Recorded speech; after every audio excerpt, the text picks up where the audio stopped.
Hello, myself Ujjwal Boro. Welcome to my YouTube channel. This is the part 3 video on regarding the communications. So in this video I am going to discuss the different model of communication. So this presentations mainly covers various models of communications from historical to contemporary perspectives, including Aristotle model, Lasswell model, Shannon and Weber model, and more.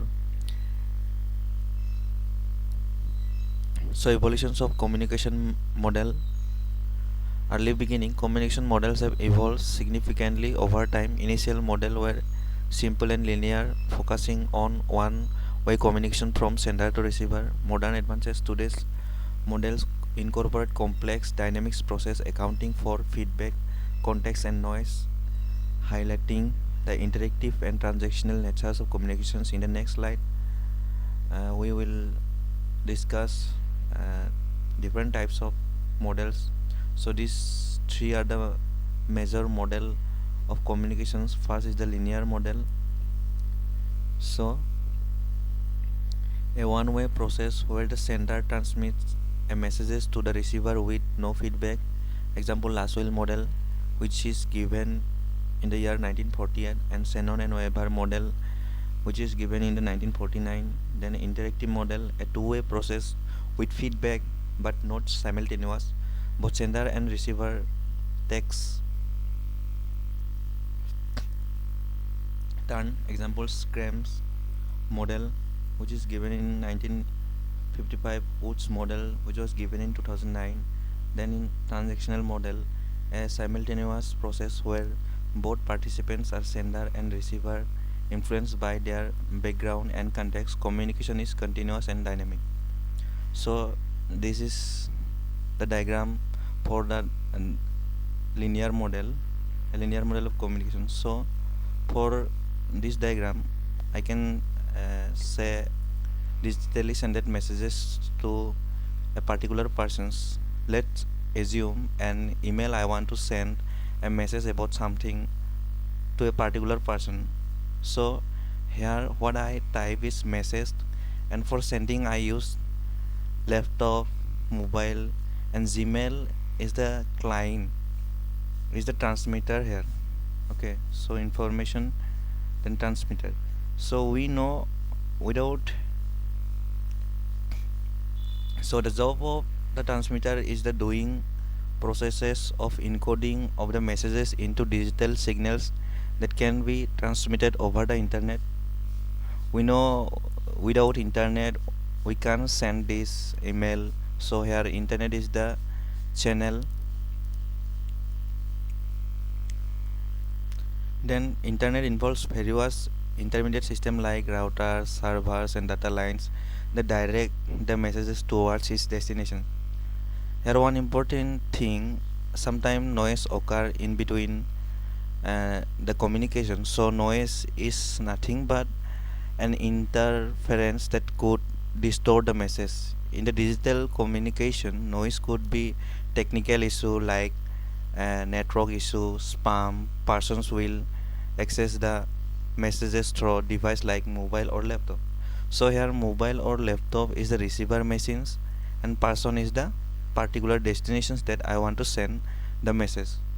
So transmitter is a machine which help to convert audio, video into digital signals to send from particular source point to the destinations. Digital signal sends through optical fiber, air, in the form of wave. So this is the diagram for the interactive model of communication. So interactive model is a two-way process. How to understand this model? Let's assume I have a good friend, his name is Ritu. I want to ask regarding the how my friend's Ritu's college library going on.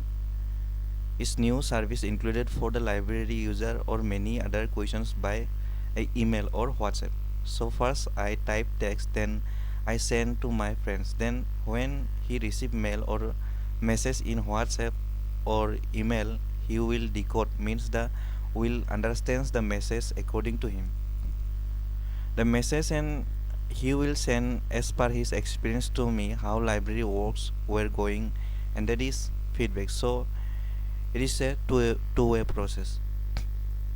In the interactive model, you can see here both the sender and receiver will be encoder and decoder. It has limitation that it is not simultaneous, means in this model exchange of message is not in real time or near real time, not allow for immediate feedback and interactions between participants. Then transactional model of communication. So it depends on different time factor. Then it is happening between social system. So here are communications A and communications B. They both share their field of experience. So to understand this, again, let's assume I meet my friend Ritu at a conference. I ask Ritu about his library new digital catalog system. Ritu shares his positive experience but mentions training challenges. Then I respond by explaining him library hands-on workshop and offers to share training materials. Ritu appreciates the offer and suggests exchanging experience.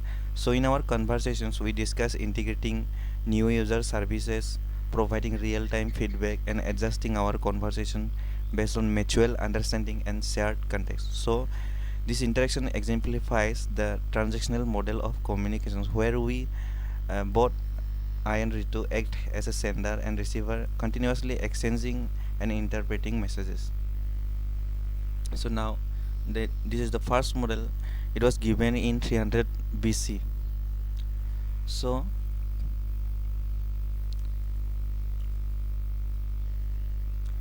the diagram illustrates Aristotle model of communications, which is one of the earliest frameworks for understanding the communication process. This model is simple and linear, consisting of three main components, that is speaker, speech and audience. So here speaker is the originator of the messages. In the diagram the speaker is represented by a stick figure with a rectangular box labeled speaker. On the left side, the speaker initiates the communications by creating and delivering a messages. Speech, the message being communicated, this is depicted as a wavy rectangular box in the center of the diagram. If you can see, this is labeled as speech. The speech is the content or informations that the speaker wishes to convey to the audience. Then audience is the recipient of the messages. On the right side of this diagram, the audience is depicted by a stick figure with a rectangular box labeled audience. The audience receives, interprets and understands the speech delivered by the speaker.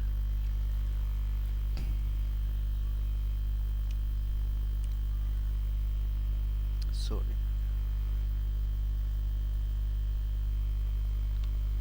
So here arrow indicates the directions of communications flow, moving from the speaker to the speech and then from the speech to the audience. This highlights the linear natures of the model where the message travels in one direction from the speaker to the audience without feedback or interactions in this basic representation.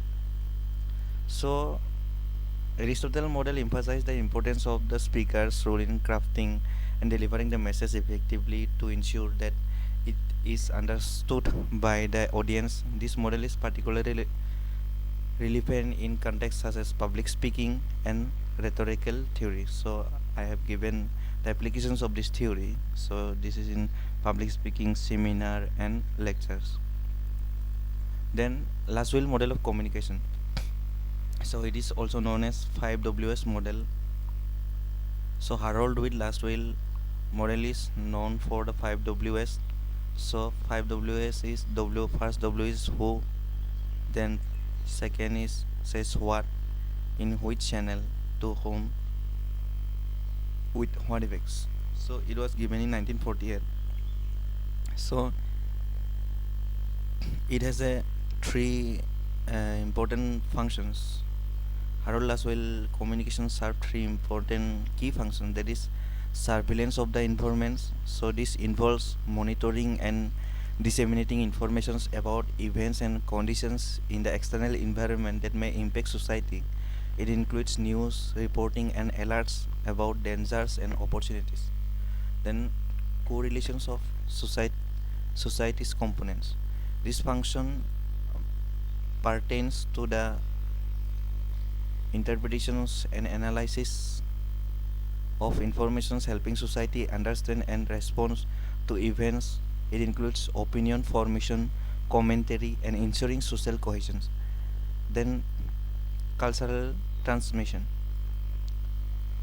So communication facilitate the transfer of cultural values, norms, and knowledge from one generations to the next, ensuring cultural continuity and identity through education, storytelling, and media.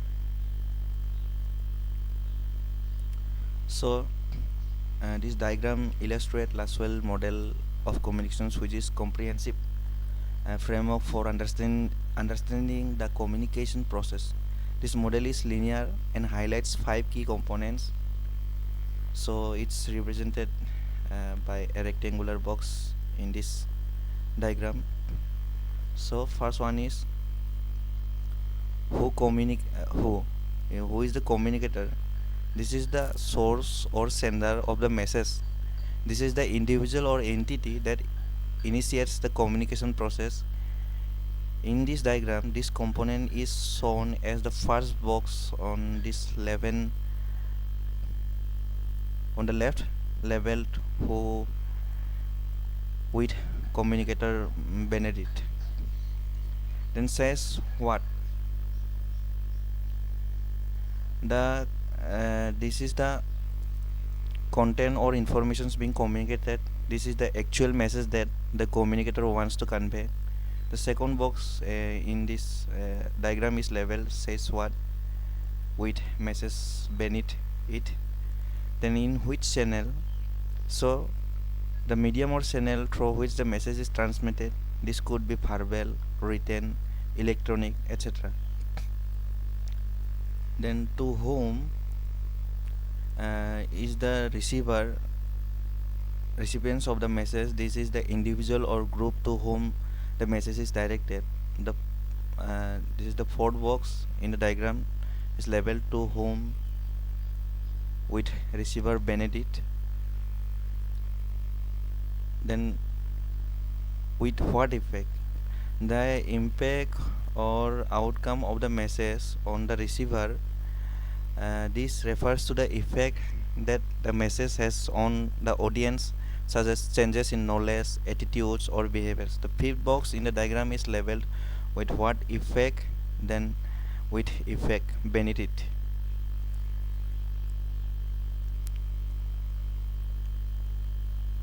So these arrows indicate the directions of the communication flow, moving sequentially from the communicator to the message, medium, then receiver, and finally to the effect. So this model emphasizes the process of communications as a series of steps that influence the effectiveness and outcome of the transmitted message. Lasswell model is particularly useful in understanding the components of communications in analyzing how each part contributes to the overall process, making it a valuable tool in fields such as media studies, then public relations. So there is one important criticism. It does not account for feedback and noise, making it a linear model mainly used for mass communications analysis. Then Shannon and Weaver model. So it was developed in 1949 by Cloyd Shannon and Warren Weaver for Bell Laboratories. It laid the groundwork for future communications model and this is a linear model focusing on the transmissions of informations from a sender to a receiver through a channel with potential inference from noise. Then key elements include sender, message, channel, receiver, and noise. It highlights the importance of addressing noise to ensure effective communication. So in this diagram illustrates Shannon and Weber's model of communications, which is foundational model in the field of communications theory. This model, often referred to as the information theory model, provides a detailed look at the process of communications and highlight the impacts of noise on effective communications. So the components of the communications are information source. So information source is nothing but the origins of the message. This is where the communication process begins. The information source generates a messages that needs to be communicated. In this diagram, it is represented by a rectangular box you can see here. Then transmitter.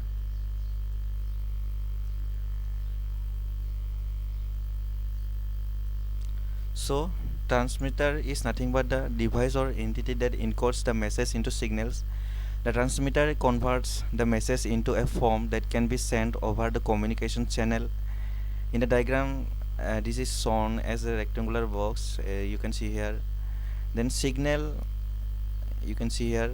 Signal is the encoded message that is transmitted through the communication channel. The signal travels from the transmitter to the receiver. The noise source. Any interference that distorts the signals as it travels from the transmitter to the receiver. Noise can be any external factor that affects the quality and clarity of the signal. So here you can see noise. Then receiver. Receiver is the device or uh, individual or entity that decodes the received signal back into a message. The receiver interprets the signals and reconstructs the original message. Then destination is the final recipient of the message. The destination is where the communication process ends and the message is received and understood by the intended audience. So the flow of communication is shown with arrows indicating the direction from the information source to the transmitter, then through the signal where noise may inference to the receiver, and finally to the destinations, so which can impact accuracy and effectiveness of the message being conveyed. So Shannon and Weber model is particularly useful for understanding the technical aspects of communications, especially in fields like telecommunication and information technology, where minimizing noise and ensuring clear signal transmissions are critical. The Newcomb's models of communications. So it was developed by Theodore Newcomb in 1953. This model emphasized the role of communications in maintaining social equilibrium. So social equilibrium is the state of balance and stability with a society where its structures and relationships functions harmoniously. Then AVX model, it is also known as AVX model, so focuses on the relationship between three entities, that is A, you can see here sender, A is the sender, then B is receiver, then X is a topic or object of communication. So it is communication serves to sustain relationship and maintain social equilibrium with a social system. So in this diagram represents Newcomb's model of communications, which illustrates the interactions between a sender, a receiver, then the topic or object of communication, that is specified with X. So let's discuss the components and their relationships. So message, sender. This is the individuals or entity initiating the communication. The sender has a message they want to convey about a particular topics, any topic. Then B is the message receiver. So this is the individuals or entity receiving the message from the sender. The receiver interprets and responds to the message. Then X is the subject matter or issue being communicated about. It is the focus of the interactions between the sender and receiver. So errors between A and B indicate the bidirectional flow of communications. It shows that communication is a two-way process where both the sender and receiver actively exchange message and feedback.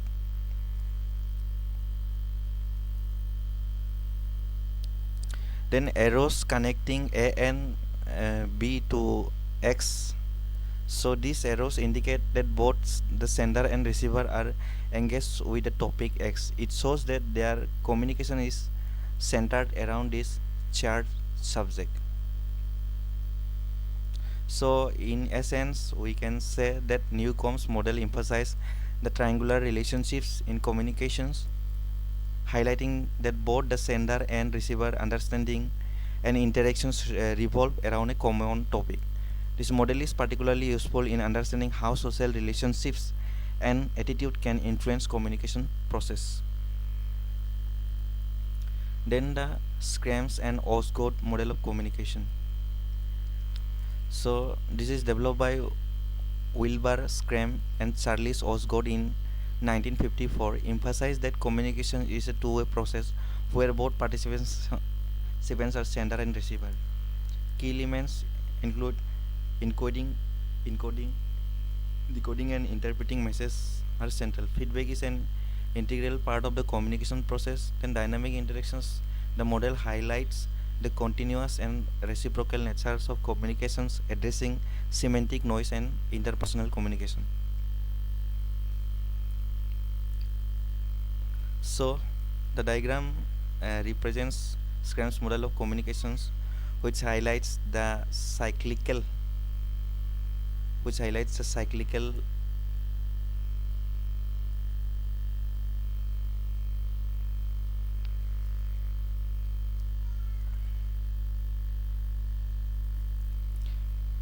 natures of communications and the roles of encoding, decoding, and interpreting messages. So encoder, interpreter, and decoder, both the sender and receiver perform these roles. The sender encodes the message, translates thoughts into communication form, interprets the message, makes sense of it, and decodes the message, understand it. Similarly, the receiver uh, decode, interprets, and encodes their responses. Then message, you can see in this diagram, this is the content being communicated, represented by the develop icons. Messages are sent and received between two parties or two persons. So interference is represents any noise or barriers that can distort or hinder the communication process. It can be physical like background noise or psychological like misunderstanding. Then these cyclical errors, the errors depict the continuous two-way process of communications. The sender and receiver constantly exchange roles, encoding, interpreting, and decoding messages in a loop. So in the conclusions, we can say that Schramm's model emphasizes that communication is an ongoing interactive process where both parties share responsibility for understanding and being understood, with potential interference impacting the clarity and effectiveness of the communications. Then George Gardner's model of communications. So developed in 1956, this model emphasizes the dynamic and ongoing process of communications, focuses on how event E is perceived by an individual's M, resulting in E1, which is filtered version the event. So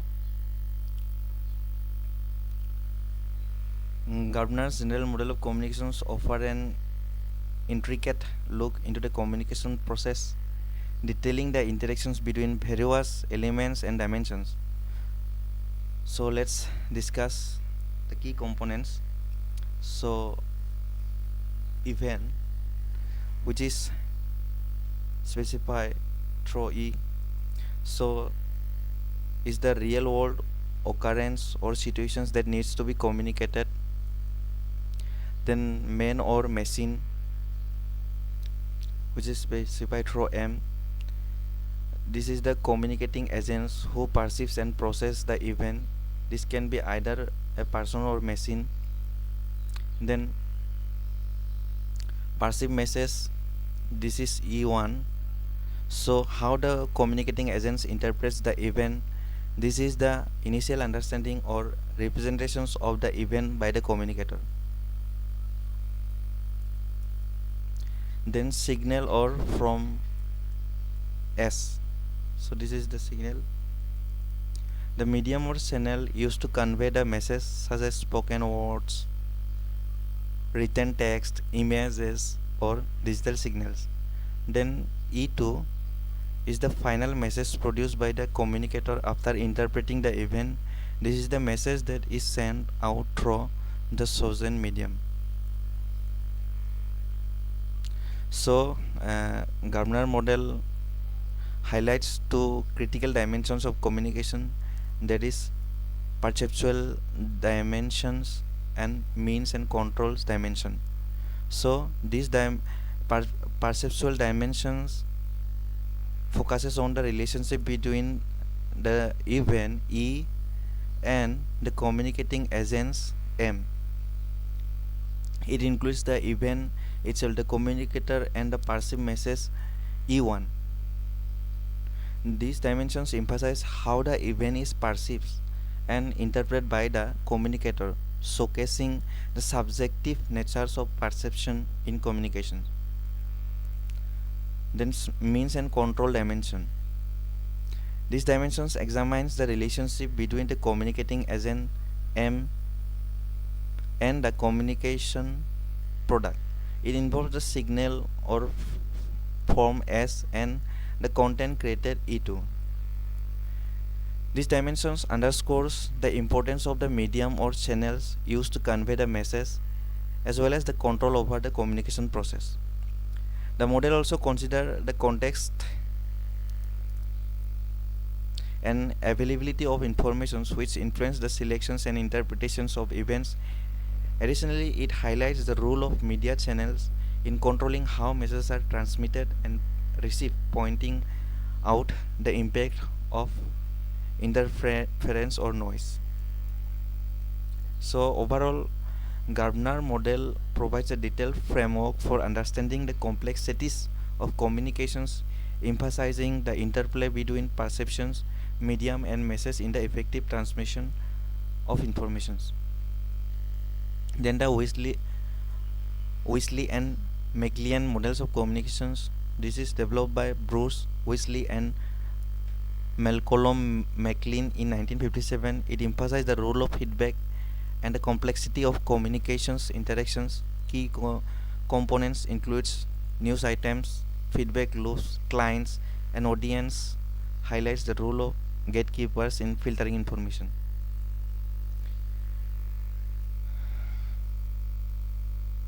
So this diagram illustrates Wellesley and McLean's model of communications, which is an extension and refinement of earlier communications model. It highlights the dynamic and interactive natures of the communication process, emphasizing the roles of multiple sources, feedback, and context. So here you can see the components of this model. So x1, x2, x3, x4 to xn, this represents various sources of informations or events in the environment. Each source generates different messages or stimuli, x1, x2, x3, x4 to xn, that need to be communicated. These sources are depicted as rectangular boxes. Okay.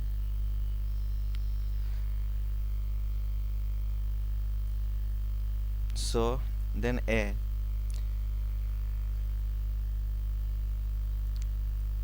A is the communicator or sender who selects and processes information from the various sources x1, x2, x3 to etc.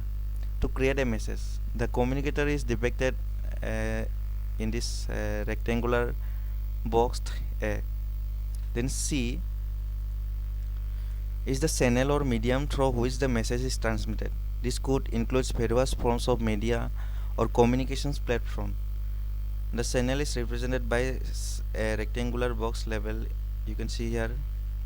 Then B is the receiver or audience who receives and interprets the message. The receiver is depicted here in the rectangular box.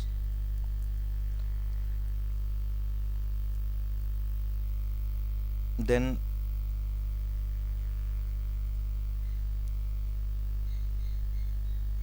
X, you can see here, is the prime, the initial message created by the communicator A based on the selected informations from sources x1, x2, x3. This message is transmitted through the channel C to the receiver B. Then XF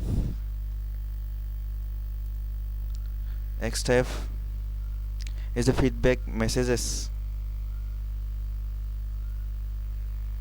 sent by the receiver B back to the communicator A through the channel C. Feedback is an essential component of this model, highlighting the interactive natures of communications. The feedback parts are indicated by dashed arrows label FBA, you can see here. Then feedback from B to A. Then FBC, this one you can see here, FBC is the feedback from B to C. Then X3 and XM. X3 and XM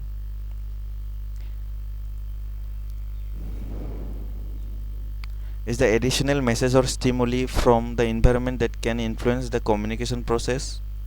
These are presented by arrows connecting directly to the communicator A, indicating that the communicator continuously interacts with and is influenced by the environment. Then this model emphasizes several key aspects, that is dynamic interactions. So communications is not a one-way process but involves continuous interactions between the communicator, the channel and receiver. Then multiple sources, the communicator processes informations from multiple sources, you can see here, in the environment to create a message. Then feedback from the receiver is crucial for adjusting and refining the communication process, making it more effective and responsive. Then context is the model highlights the importance of the context in which communications occurs, including the influence of additional messages or stimuli from the environment. Next, David Barlow's model of communication. This was developed by Barlow in 1960, expands Shannon and Weber's model into the source, message, channel, receiver (SMCR) framework. Then key components include source, communication skill, attitudes, knowledge system, cultures, message, content, elements, treatment, structure, code, channel, 5 senses, receiver. Then focuses on skill. Effective communications depends on the communication skills of both the source and the receiver.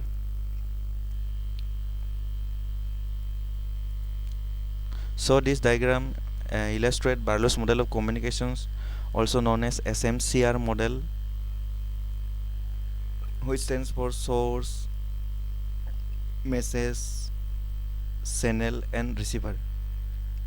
This model highlights the various factors that affect communications and emphasizes the importance of encoding and decoding process. The components of we will discuss. So first component is source. Source is the originator of the message. The source is the individuals or entity that has informations to communicate.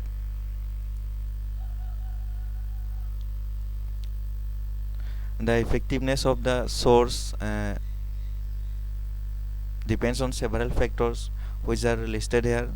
First one is communication skill, is the ability to effectively convey and interpret message. Then attitudes is the source attitude towards the message, the audience and the communication process. Then knowledge is the depth of knowledge the source has about the subject. Then social system is the social and cultural context in which the source operates. Then culture is the cultural background of the source, information source. Then message is the content that is being communicated. The message is the information, thoughts or ideas that the source wants to convey. It is represented uh, by the yellow box and consists of these following elements. First is content. So content is the actual information's content in the message. Then elements, element is the components or parts of the message. Then treatment is the way the message is structured and organized. Then structure is the arrangement of the message. Then code is the symbol or language used to convey the message. Then the channel. So the channel is the medium through which the message is transmitted. The channel can involve different senses as shown in this box: hearing, seeing, touching, smelling, tasting. So hearing is the auditory channel such as spoken words or sounds. Then seeing, visual channels such as written text, images or gestures. Then touching, tactile channels such as physical touch. Then smelling is the olfactory channels involving scents. Then tasting is the gustatory channel involving taste. Then the receiver. So receiver is the individuals or entity that receives and interprets the message. The receiver decodes the message based on their own set of factors which are similar to those of the source and listed in this blue box you can see here. So communication, first is the communication skill. So this is the ability to understand and interpret message. Then attitudes is the receiver attitudes towards the message, the source and communication process. So this is I have already discussed. So the arrows in the diagram indicate the flow of communication process. The source encodes the messages which is transmitted through a chosen channel to the receiver. The receiver decodes the message, interpreting it based on their own skills, attitudes, knowledge, social system and culture. Barlow's model emphasizes the complexity of communications, highlighting that effective communications depends not only on the message itself but also on the skills, attitudes and backgrounds of both the source and the receiver. It also underscores the importance of selecting an appropriate channel to ensure that the message is received and understood as intended. Then the dance helix model of communication. So it was developed by Frank Dance in 1967. Uses a helix to represent the complexity and continuous natures of communications. You can see here. It is a non-linear model, depicts communications as a dynamic process that evolves over time, unlike linear model. Then incorporates times, highlights the communication starts small, gradually develops and includes both upward and downward movements. So this diagram illustrates the helical model of communications that was developed by the Frank Dance. This model represents the communication process as a helical or spiral structure, emphasizing the dynamic and continuous nature. The helical shape suggests that communications is an evolving and cumulative process influenced by previous interactions and experiences. The components and key aspects of this model helix structure. First one is helix structure. The communication process is depicted as helix, which starts at a narrow points. You can see here starts at a narrow point at the bottom and gradually widens as it move upward. These shapes symbolize the continuous and ever expanding natures of communication. The narrow beginning at the bottom of the helix, the narrow starting point represents the initial stage of communication, such as newborns' first interactions. These early communications are simple and limited in scope. Then expanding spiral. As the helix moves upward, it expands, indicating that communications becomes more complex and enriched over time. Each loop of the helix represents a new interactions or communications event building upon the previous ones. Then cumulative process. The expanding natures of the helix suggest that communication is cumulative, with its interactions adding to individuals' communications repertoire, past experience and interactions influence and shape future communication. Then this is the infinity symbol. The helix extends infinitely, symbolizing that communication is an ongoing process with no definitive end. This highlights the continuous natures of communications, where learning and interactions perpetually evolve. Then context and environment is important. The surrounding space of helix implies this the surrounding space of helix, which implies that communication is influenced by the context and environment in which it occurs. External factors such as culture, social norms, and personal experience play a significant role in shaping communications. Then it is the non-linear progression. Unlike linear models, the helical model emphasizes that communication does not follow straight path. Instead, it progresses in a non-linear spiral manner, acknowledging the complexities and dynamics involved in human interactions. So, in summary, the helical model of communication underscores that communication is not static but a dynamic and evolving process. It recognizes that individuals grow and adapt their communication skills over time, influenced by past interactions and experience. This model is particularly relevant in understanding how communications develops from simple to more sophisticated forms, emphasizing the importance of continuous learning and adaptation in effective communications. Then DeVito's interactive or interpersonal model of communications, it was developed by Joseph at DeVito in 2003, focuses on interpersonal communications as an interactive process. Components includes 8 component includes, that is sender, receiver, message, channel, encoder, decoder, context, feedback, and noise. Then dynamic interaction emphasizes the importance of feedback, context, and the dynamic natures of interpersonal communication. So the diagram illustrates DeVito's model of communications, which is an interactive model emphasizing the dynamic and reciprocal natures of communication. This model highlights the continuous exchange of messages and feedback between communicators and consider the influence of noise and context.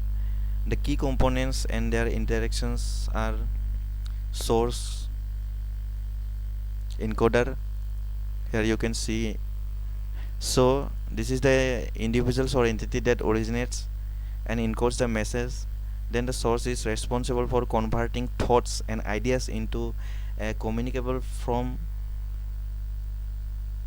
In the diagram, each communicator serves as both a source and encoder. You can see here.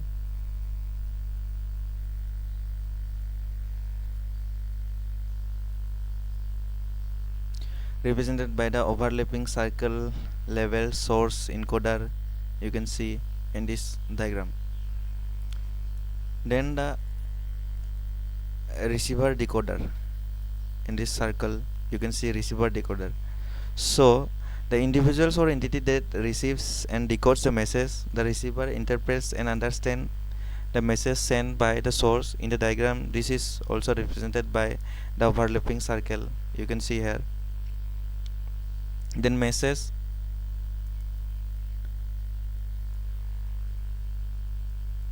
is the content or information, you can see here message.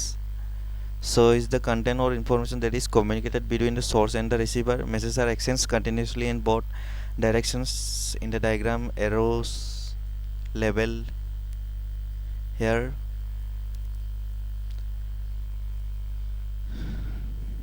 In the flow of communications between the two communicators. Then channel, here you can see this is the channel, this is the channel. This is the mediums or pathway through which messages are transmitted.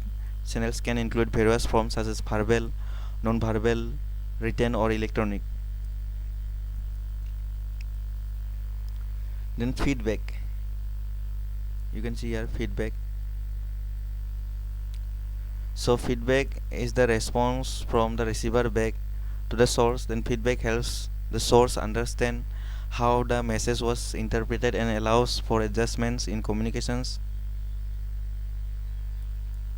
Then feed forward, you can see here this is the feed forward, this is the feed forward. So feed forward is the preliminary messages sent before the main message to prepare the receiver. Feed forward can set the context or provide additional informations to enhance understanding. Then noise, you can see here noise. I have already told about this. This is any interference that disrupts and or distorts the message during transmissions. Noise can be physical, psychological or semantic and affects the clarity and effectiveness of communications.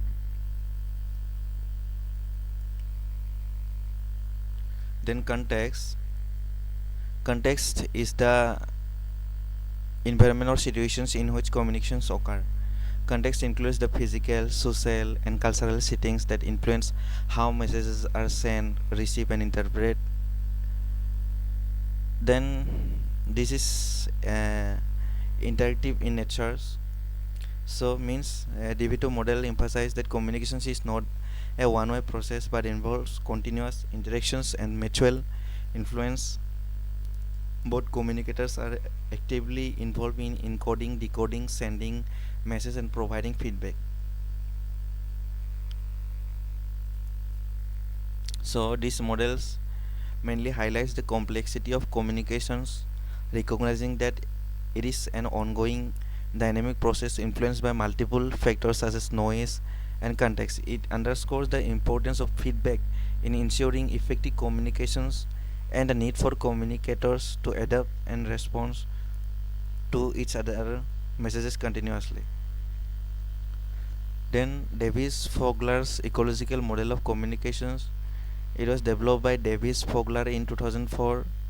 Views communications as an interaction within an ecosystem comprising language, media and messages. Key constructs include four fundamental constructs, that is people, message, language and media. Communication occurs at their intersections.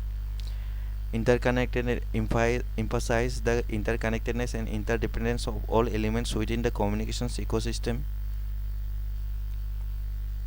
So this diagram illustrates Davis Fogler's model of communications, which highlights the dynamic and interactive natures of communications, particularly in the context of modern media.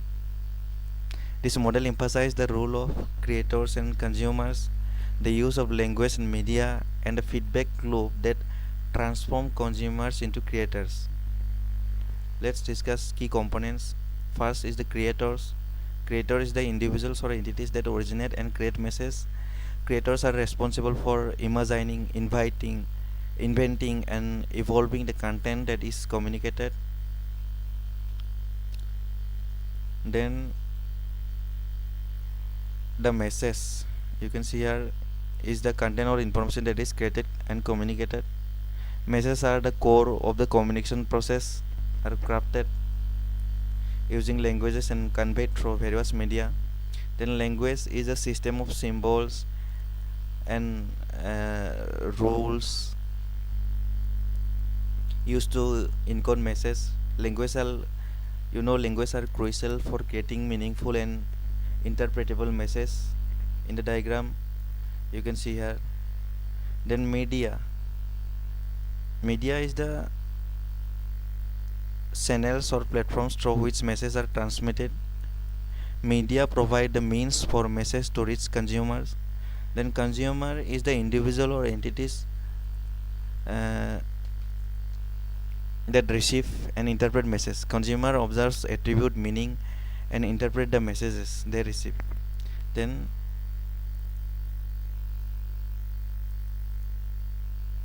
feedback loop. So the process by which consumer responds the message providing feedback that can influence future communications. When consumer reply or provide feedback, they become creator themselves, contributing to the ongoing communication process. The feedback loop is indicated by these arrows you can see here. You can see here feedback loops returning from consumer to creators. Then this is an interactive process. The model highlights several key interactive process, that is imagine and create. You can see here.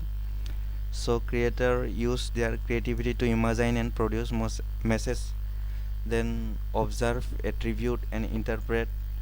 This is the consumer engaged in these activities to understand the message they receive from the creators. Then learn and socialize within. You can see here learn and socialize within. Consumer learn from and socialized within the media and language used to convey message. Then use, invent, and solve. Both creators and consumer use, invent, and evolve language and media, contributing to the dynamic natures of communication. Then perspective and relationship. Both creators and consumer have perspectives of both and relationships within the messages, language, and media. This relationship influence how messages are created and transmitted and interpreted.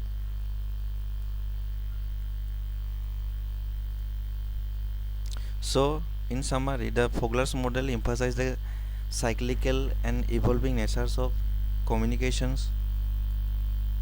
It recognizes the importance of feedback and the roles that both creators and consumer play in the communication process. By highlighting the use of language and media, the model underscores the complexity and richness of modern communications, particularly in a digital and interconnected world. Then the last one, that is Leith Hare circular model of communications. It was proposed by Leith Hare in 1968, emphasizes the dynamic and evolutionary natures of communications, then highlights the importance of feedback in adapting messages for effective communications. It is a continuous process. Communications is viewed as a continuous process with no clear beginning or end, constantly evolving based on interactions. So this is the reference. Thank you so much.